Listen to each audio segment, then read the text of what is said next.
G'day everyone, Joel Curtis, psychologist from Endeavour Wellness. Today I want to do something a little bit different. Rather than just me talking to you all today, I wanted to have a chat to one of our awesome child and family psychology people here at Endeavour Wellness, Natasha Ramessur, and she works for us and in part of our team. She has a significant background, not just as a child and family psychologist, but she also has the added bonus of coming from a teaching background. So I really thought today would be a good opportunity for all those parents that are homeschooling their children. I thought today would be a good opportunity for us to have a chat about how, as a parent, you can manage that tricky balance between trying to be a parent, potentially working from home, and then having to be a teacher to your children as well. So I really appreciate Natasha coming on board. So fire away, Natasha. Just give us a little bit of your background and your history. Thank you, Joel. Thank you for having me. Yes, like you said, I have a teaching background. So I was a teacher for about 5 years before I embarked into my journey as a psychologist. So having that teaching background definitely gave me the opportunity to predominantly work with children and their families. My work also includes working with adults in different settings, such as individual, couple, and family therapy. I've helped people from a variety of presenting issues such as anxiety, depression, trauma, bullying, self-esteem, relationship conflicts, and much more. Yeah, perfect. Yeah, look, obviously you've got that great strength between having that primary school teaching background. So obviously you understand the education dynamic, you understand the learning process, but obviously through your psychology, you've got to understand human behavior, which, obviously impacts individuals, adults, but also in terms of family dynamics as well, Natasha. So yeah, great that you've got that breadth of experience, which obviously a lot of your clients appreciate. I wanted to just start the conversation today, and most people watching would probably be very interested to understand, as a psychologist, as someone that specializes in that child and family area, what do you think is going to be one of the biggest challenges parents are going to face when they're sort of dealing and working with kids, in a homeschooling environment? Yes, so I think the biggest challenge for parents is just having that extra role as a teacher. So on top of being parent, and some people are working full time, they have an extra task, an extra role, which includes teaching as well as behavior management. Now, being a teacher, I understand how hard it is to manage kids. Especially with the behavior and being in that confinement, when we have so many restrictions of not being able to do our daily activities. So definitely restrict parents. Now, this is definitely adding to the levels of the stress for parents. On top of, I understand some parents may have lost their jobs, others are working from home.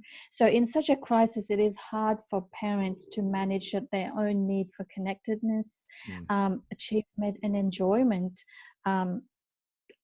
So I think this may also cause stress, anxiety, and drop in mood as well.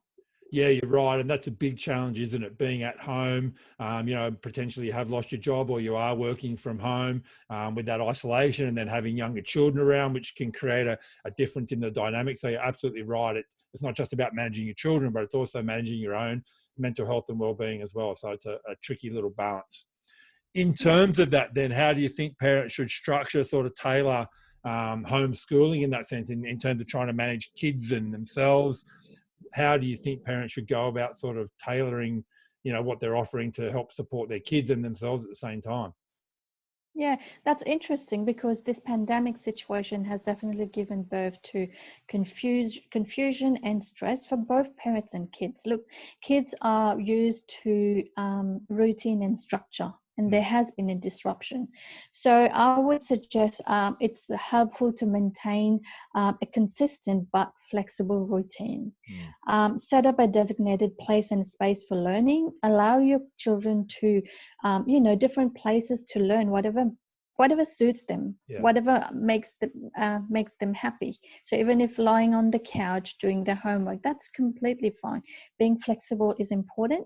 Now, something else for behavior management is I would suggest use a positive approach.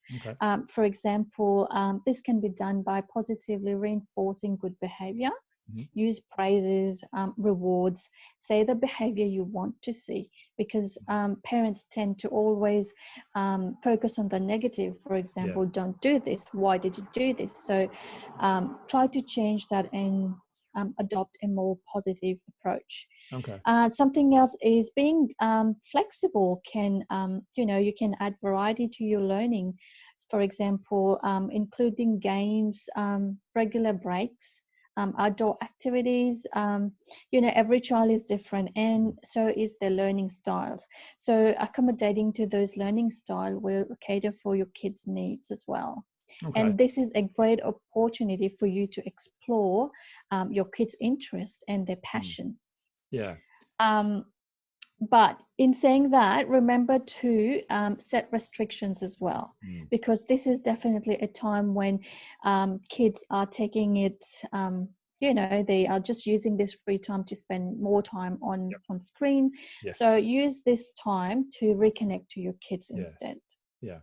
And that's great advice that you're talking about in terms of being flexible and understanding your children and creating learning breaks and trying to take the pressure off both you and your child to, be a bit more aware of situations and learning how to adapt to what's going on. So that's fantastic advice, really good.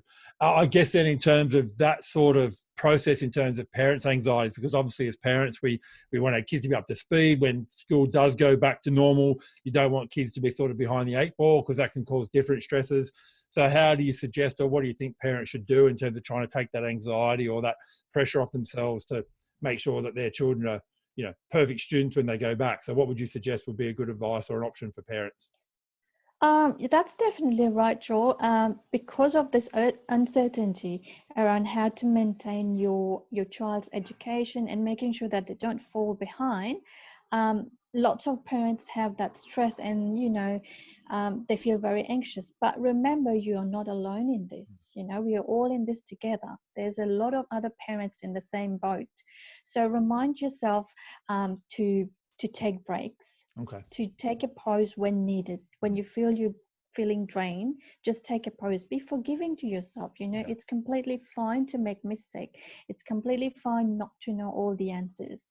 Luckily, there are psychologists here to help you and to provide you with the necessary tools and strategies such as mindfulness, cognitive coping skills, and distress tolerance strategies. And psychologists also provide you with a safe and compassionate space for you to share your feelings and your thoughts. So I would say take good care of your health. Yeah, and you're absolutely right in terms of parents learning to be a little bit more compassionate to themselves, understanding that they're not teachers. Do you know what I mean? And obviously, the dynamic between some parents and children can be a little bit difficult, let alone put the pressure of trying to structure and formalize some education from home. So you're absolutely right. Trying to be good to yourself is a key strategy. So that's perfect advice.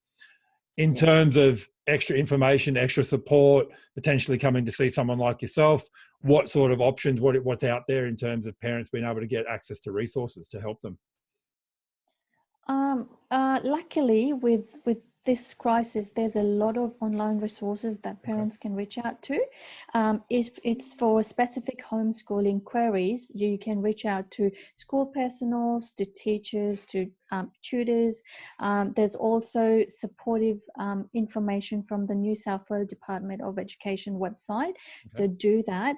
Now, if you need to speak to a professional, or if you need to make an appointment with me, do not hesitate. You can call us at Endeavour Wellness on 1300 954 980, or visit our website on endeavourwellness.com.au and contact us online, where you can fill out an online form.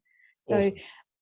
So my advice is take care of yourself before you can care for others. Yeah, and that's great advice. And you're right. Trying to look after yourself first and foremost is really important. And obviously, people can reach out to you or any other psychologist that they want to see. In terms of telehealth, obviously, that's something that's available. So can you just quickly explain to people listening how that works? Yeah, definitely. The good thing is now telehealth is available. So that means you don't have to get out of the house if you have other responsibilities. So you can contact our psychologist. You can have your appointment by a Zoom video call or just a phone call. So just at the ease of being at home and doing that consultation.